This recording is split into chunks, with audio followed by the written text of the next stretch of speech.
Good morning. My name is Robert Wink with Caldwell Banker Realty. I'm out here in Denton, Texas, and I see a lot of postings from realtors on different websites, different, how do I say this, Instagram, Facebook, just in general. And one came up was I had an honest, it wasn't me, I had an honest pricing conversation today and declined to list a home at an unrealistic price. How many of you are running into this lately? Let's pause at this. So when I talk to a homeowner and go, hey, you want to do an unrealistic price? They go, okay, so the house is, my opinion, I think worth 480,000. They want to list at 500,000. This is what I'll say. I'll say, I totally understand you want to do 500,000. I gave them a range of what I think their house is worth. And I never give an exact price because it's always a range. Uh, so when I sit there and say it's, 480,000, they say 500. Absolutely, we can list at 500,000. That's if you want. Remind you, what if nobody shows up in the first week, 2 weeks? There's no interest. Because if people are not seeing your home, you're not going to get an offer. It's really that simple. So what's I'm going to recommend drop price. I will always recommend that. What would you like to do, seller? And then I'm going to listen. And they may say, hey, I'm willing to be patient. I'm willing to hold out on it. I'm willing to let it sit at that price forever. We'll take it off the market. We'll do whatever. I'm listening.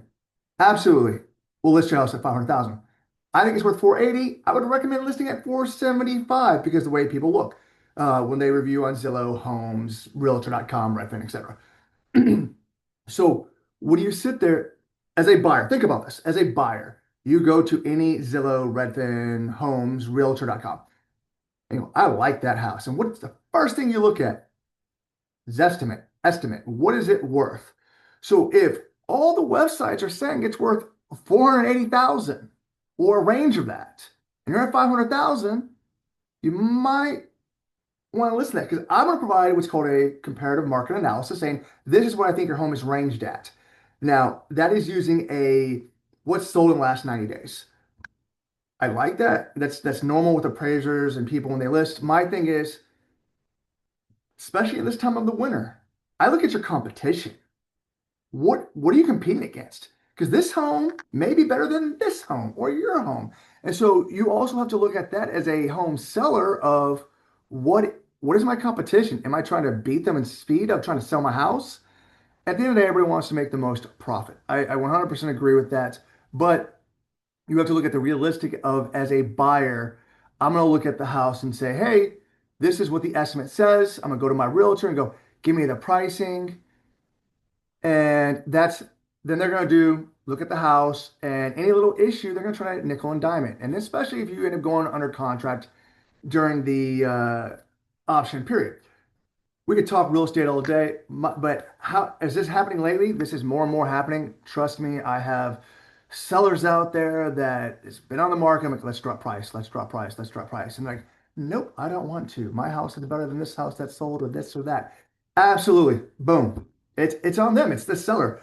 Us as realtors, and in my experience of sales, sales is not sales. Sales is providing counseling and guidance and having the seller or buyer make the best informed decision for them.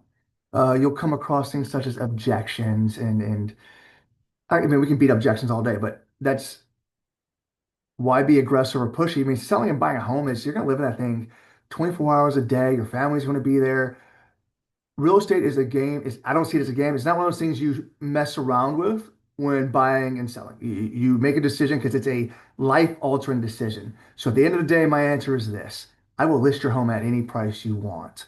That's a fact. I'll do it. I list at homes at 1%. I do that because I want to save you money.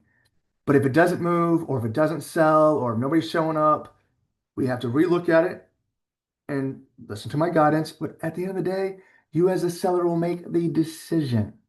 So, like I said before, if people aren't walking in your home, you're not going to get an offer.